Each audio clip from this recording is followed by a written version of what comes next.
Um outro ponto a considerar nessa nossa aula de hoje é justamente pensar o elemento central, né, a experiência central dessa revolução industrial, que é justamente a experiência fabril. Né? Então, o nascimento da fábrica, né, essa nova forma de produção, esse novo espaço, né, de produção. A gente percebe que o surgimento das primeiras fábricas ela se deu ainda no século XVIII. Né?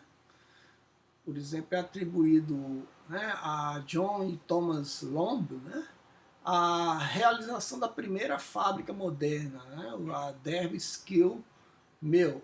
Né?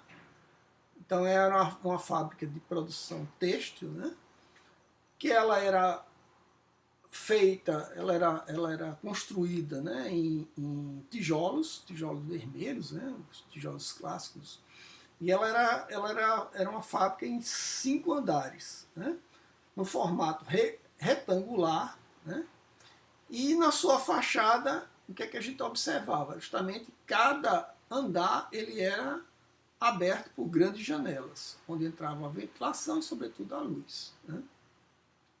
E o que caracteriza a fábrica, essa edificação? Justamente ela tem o seu interior, são interiores amplos, né, espaçados, né, sem grandes divisórias, né, onde justamente vão ser inseridas, instaladas aí as máquinas. Né. As fábricas, né, no caso, ela comportam um número significativo de trabalhadores, né, diferente das antigas oficinas, né, e as antigas manufaturas. Algumas fábricas elas vão chegar nesse início aí a 300, a 800 e depois, né, aí já no início já do século XIX, ela passa, né, a casa dos 2.000, 4.000 operários. Né? Então vai havendo um crescimento grande justamente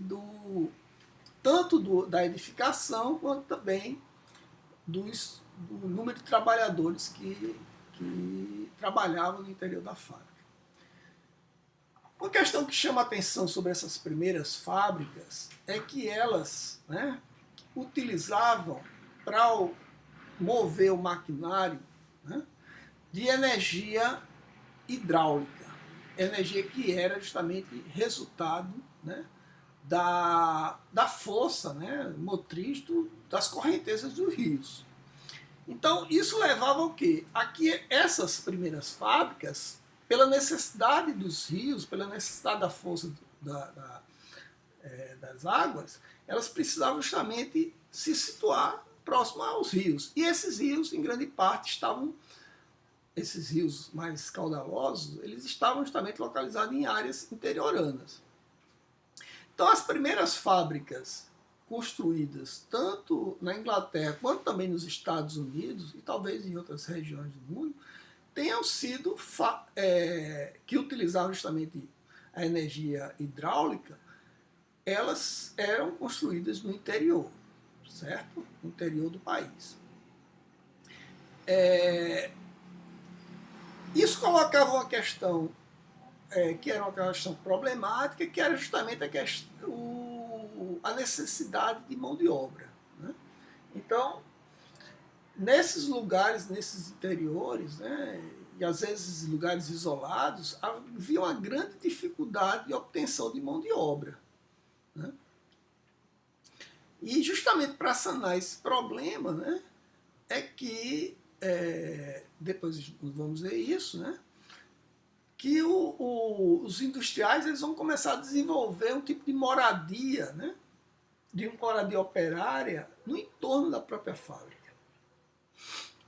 Bem, a questão também que chama atenção, que vai revolucionar o trabalho da industrial, é justamente o produto, né, dessa fábrica. As primeiras fábricas, né, são fábricas têxteis, né, fábricas de linha, de fios e fábrica de tecido. Aqui o tecido que vai revolucionar a indústria indústria inglesa é o tecido de algodão. Né? O algodão, por que o algodão? O algodão era um produto, né, muito mais versátil do que as outras fibras. Né? Você tinha, por exemplo, os textos de lã, os textos de linho, os textos de cânhamo, os textos de seda, né? Tecidos de seda. Alguns eram muito caros, né? Eram destinados a classes mais altas, outros eram mais apropriados para climas frios, né? Como o caso da lã, você não poderia usar em climas mais quentes. Então, havia uma série de, vamos dizer assim, de peculiaridades desses outros produtos. O tecido não, o tecido de algodão, melhor, era um tecido mais, vamos dizer assim, democrático, né? E ele era um tecido muito mais versátil e que se adequava justamente a qualquer tipo de clima, né? E de preço. Na metade do século XVIII, vai começar a surgir uma série de invenções que vão melhorar a fabricação, vão revolucionar a fabricação tanto de fios quanto de tecidos. Um dos primeiros inventos aqui foi a spinning jenny. Né? O que é isso? Spinning jenny é um dispositivo mecânico, né, que foi criado aí, no caso, por o Hargreaves, né, James Hargreaves, que tinha como finalidade fazer o fio de algodão. Né? A gente sabe que o algodão ele é retirado, né, da planta, aqueles gomos, né, de algodão. Depois ele passa por um processo de tirar, né, as sementes. Depois ele é desfiado, né? Depois ele é colocado, né, num local, né, onde ele é prensado, né? E ele é feito algumas tiras, né? E dessas tiras elas vão sendo enroladas, né, para formar o fio. Depois esse fio ele é colocado no novelo e aí, né, tem o carretel, né, o carretel do fio. Esse processo que era feito manual, agora passa a ser feito através de uma máquina. É uma máquina ainda muito rudimentar, né, ainda usando a força manual, uma manivela, em que você consegue, um único operador, ele consegue fazer, né, uma série de carretéis, né, produzir uma série de carretéis de fios, né, de forma sequenciada. Um outro inventor, né, o Richard Arkwright, ele vai, alguns anos depois da criação da spinning, né, do Jenny, do Hargreaves, né, ele vai, o Arkwright, ele vai construir uma máquina que vai fazer o que a outra fazia, só que agora com muito mais eficiência. Vai fazer um fio com maior durabilidade, né, com a capacidade dele não se romper, e ao mesmo tempo o maquinário ele vai ser movido não mais com força motriz, a força humana, né, mas agora com a força hidráulica, né? Seria a máquina de fiar hidráulica. E essa máquina, justamente, ela pode ser acoplada, justamente alimentada por uma fonte, né, uma força d'água, e justamente criar, né, um movimento que é um movimento muito mais, vamos dizer assim, constante e, ao mesmo tempo, regular. Né? Isso vai ter um impacto muito grande na produção de fios. Né? O Arkwright, ele justamente não foi só um inventor, ele não só criou essa máquina, ele, ao mesmo tempo, o que ele fez? Ele patenteou a máquina e aí toda pessoa, todo aquele que fosse interessado na sua máquina tinha que pagar, né, pela patente. Né? E era bastante caro, então ele ganhava dinheiro justamente também através do patenteamento do seu produto. Por outro lado, ele se uniu a outros, a vários sócios, né, justamente para criar, né, uma fábrica de tecido. Então ele não ficou só restrito à questão do equipamento. Ele, além do equipamento, ele disse, não, vamos criar agora uma fábrica, né, criar fábricas, na verdade foram várias, né, justamente para produzir esses, né, esses fios, né, e produzir também tecidos. Nesse período aqui você tem justamente um processo que era feito de maneira industrial por operários, que era a produção do fio, e a produção a produção do tecido era feita por artesãos, porque ainda se usavam os teares manuais. Então você tinha uma espécie de produção híbrida, né? Em que você unia equipamentos, máquinas, né? que realizavam o trabalho de vários indivíduos, né? Um único indivíduo, mas ao mesmo tempo você mantinha o trabalho tradicional com o uso, né, ao trabalho de artesãos. Né? Só que um novo impulso ele vai vir justamente no final do século XVIII, né? A gente está aí por volta de 1890, 95, justamente com a produção, a invenção, né, dos teares mecânicos, né, a invenção do tear mecânico.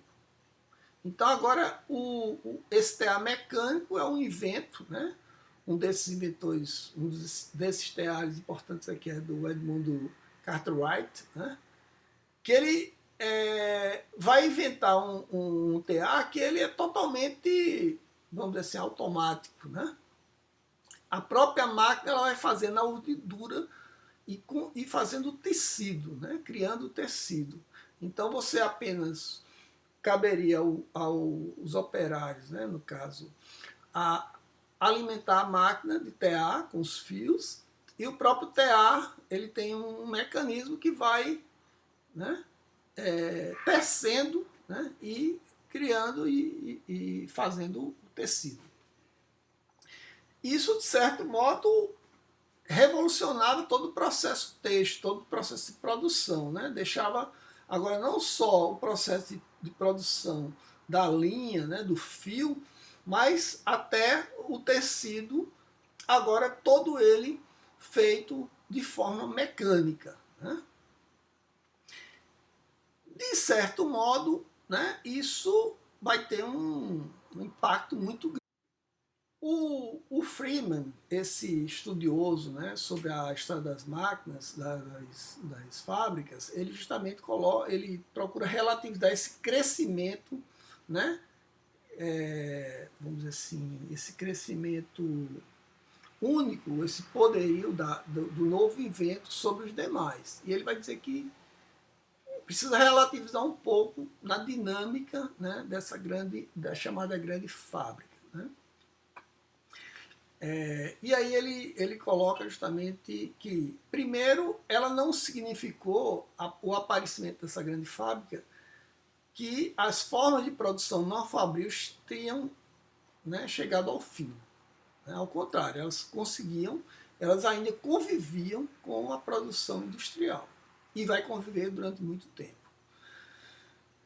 Então aí ele diz, ainda em meados do século XIX, muitos fabricantes de tecido tinham fábricas de fiação e tecelagem e redes de tecelões domésticos. Ou seja, havia ainda, mesmo o grande fabricante, ele ainda fazia uso dessas formas tradicionais, né, domésticas e artesanais, que eram formas mais antigas. Além disso, em pleno século XIX, a típica fábrica têxtil britânica era pequena. Né? Você falar de grande indústria, mas essas indústrias, assim, para o padrão que vai se constituir aí já no final do século XIX, essas indústrias ainda eram indústrias de pequeno porte. né? Bem, uma questão para a gente falar sobre a questão do trabalhador nesse processo, né, dessa indústria, né, dessa nascente indústria, é bom lembrar justamente isso. A máquina, ela vai justamente passar a realizar praticamente todo o trabalho, né? Todo o trabalho que antes era um trabalho que exigia uma habilidade própria de mestres artesãos, né?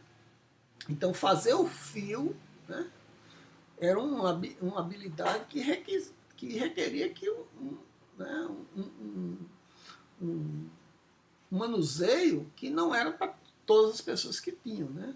Só pessoas muito habilidosas, né, que tinham se treinadas para realizar isso.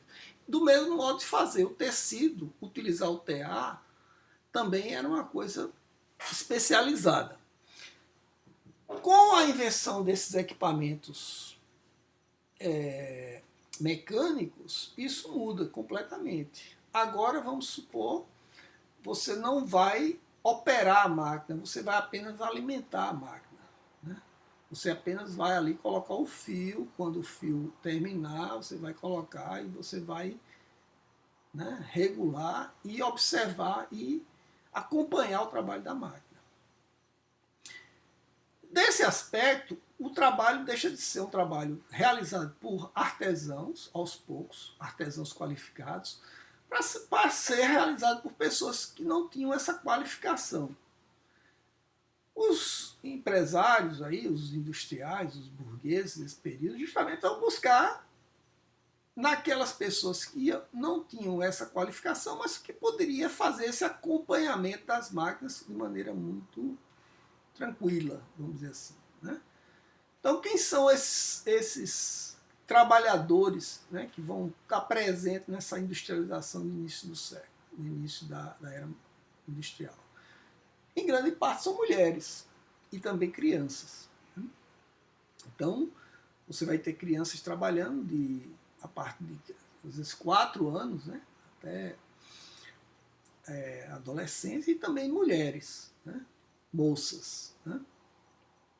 Então, ao invés de se pagar o trabalho de um trabalhador qualificado, de um homem que exigia um certo salário, né, mais adiantado, se paga justamente salários baixos, né, para esses grupos, né? Esse trabalho vai se, sobretudo na Inglaterra, ele vai ser marcado justamente por longas jornadas, né, diárias de trabalho, né? Jornadas que ultrapassavam as 12 horas diárias, né? Além das longas jornadas, o trabalho da fábrica era um trabalho altamente repetitivo, né? Era um trabalho repetitivo e havia uma necessidade de atenção constante do trabalhador em relação ao processo, à própria operação da máquina. Então, por outro lado, esses trabalhos eles eram feitos em locais que eram barulhentos, por causa da máquina, eram locais de pouca ventilação, né, de pouca iluminação, né, não havia, sobretudo à noite, mesmo quando, né, introduzindo a luz, né, o gás e outros equipamentos de iluminação, ainda era bastante complicado. E também eram produtos onde havia a presença de produtos químicos, né, do calor das máquinas, né? Então havia a possibilidade de acidentes, né? Entre acidentes mais comuns era incêndio, né? Além disso tudo, o ambiente, a tarefa era uma tarefa muito tediosa, né? Você passa, né, 12 horas em pé, né, em frente a uma máquina, né, 12 horas ou mais, né? Então não era um trabalho muito agradável, né? Então a forma de... Com o decorrer do século XIX, né, uma das formas de luta dos próprios trabalhadores, que nós vamos ver em outras aulas, é justamente a redução dessas horas de trabalho, dessa jornada. Né? Bem, a partir de 1850, o trabalho fabril foi sendo caracterizado também cada vez mais por uma centralização da direção. Né? Havia cada vez mais interesse dos gerentes, né, daqueles que gerenciavam o processo, a ter um controle maior de todo o processo. Né? Uma maior supervisão em cada estágio da produção. Né? Isso, de certo modo, vai colocar a importância depositada sob o controle, né, do trabalhador. Né?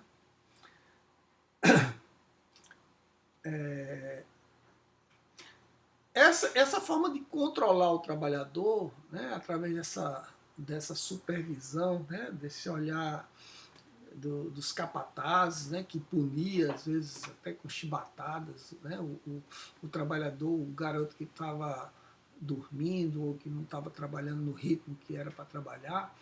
Além do controle sobre o trabalho na fábrica, havia também o controle do trabalho, da vida fora da fábrica. Né? Uma das preocupações desses industriais, desses primeiros tempos, era justamente construir moradias para esses trabalhadores, para facilitar com que esse trabalhador né, pudesse ter um local para dormir, né, próximo da fábrica. Isso, é claro, era uma forma também de controlar né, se o trabalhador estava assíduo, quando ele adoecia. Então havia uma fiscalização muito maior em relação à vida desse trabalhador. Ou, em alguns casos, os próprios industriais, quando não faziam as habitações operárias, né, eles justamente incentivavam a atividade de pensões. Né? As pessoas que tinham propriedade, né, que tinham casas e que, de certo modo, alugavam, né, quartos, né, para as moças que trabalhavam nas fábricas. Então isso era uma prática muito comum aí. Bem, de tudo isso, é importante pensar que essa invenção da fábrica, né, da fábrica gigantesca, né, ela terminou não gerando apenas um novo tipo de produção, né, mas também duas classes sociais, que vão se tornar agora marcantes no século XIX e entra pelo século XX. Ela vai começar a compor uma nova elite dominante aí, né, nesse mundo nascente, né, formada por esses industriais ricos, né, os burgueses, os capitalistas, e uma nova classe operária, uma nova classe de trabalhadores, né, no caso os operários modernos. Esses operários, eles tinham em comum era que eles, além de realizarem um trabalho coletivo, né, no interior de uma fábrica, né, e de serem explorados nesse processo de trabalho, né, eles também compartilhavam vivências fora do mundo do trabalho, né, fossem elas nos seus locais de moradia, fossem elas as formas de sociabilidade criadas por esses novos trabalhadores. Vamos ficando por aqui e na próxima aula a gente dá sequência a essa temática da Revolução Industrial.